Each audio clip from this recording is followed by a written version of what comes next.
It is very nice to greet you again. In today's video we will talk about the following. Simple dog training habits that actually work. When it comes to dog training, it's easy to overcomplicate things. You might feel like you need huge amounts of time, all the tools, and a pre-made training plan just to get started, but the truth is, real progress usually comes from small, consistent habits. Today, I'm sharing some simple dog training habits that have made a huge difference.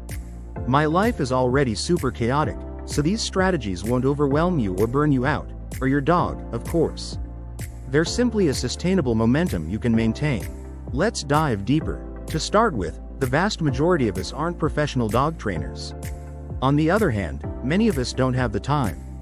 I understand that's not the case for everyone, but for many, finding time to do something beyond daily obligations can seem impossible. It's a mistake to assume you need to be a professional to train your own dog, and it's a mistake to assume you need to dedicate a huge amount of time to make real progress. Here are 3 ways to simplify your dog's training habits. 1. Turn your daily routine into training opportunities.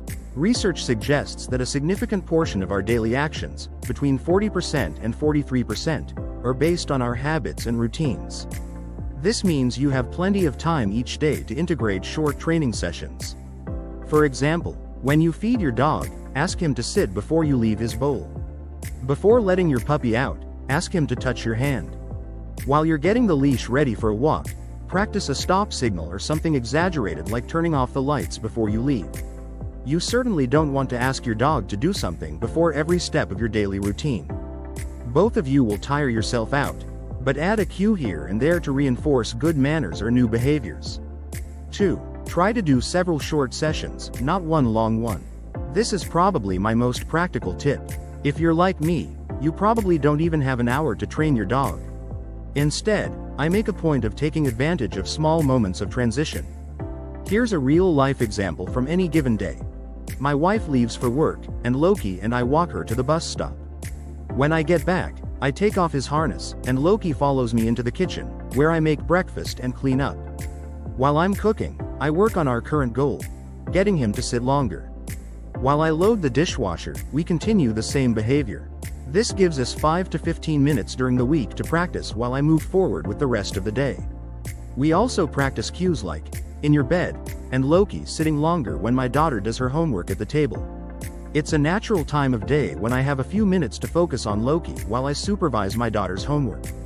Even if I don't have another opportunity to work with my dog during the day, these moments give me about 15 to 20 minutes most days. That really adds up. 3. Pay attention to reinforcement opportunities. My pockets are full of treats all day, every day. I work from home and I make an effort to find reinforcement opportunities outside of prescriptive training. Loki sits down so kindly to greet the kids at the bus stop in the afternoon. A round of applause and a cookie. Even though we don't train dogs, we train in these moments, and they really are important. Besides, it's more practical for them to learn how to navigate the human world in the present moment than in a training ring. Plus, this strategy helps avoid the worry of not being a pro or not having enough training experience. It's your life, and you're reinforcing your dog to learn how to handle it better. How to start small, without burning out. Choose one habit to focus on this week. 1. Don't try everything. Perhaps you could fill your pockets with treats in the morning and watch for reinforcement opportunities throughout the day. That's a good place to start.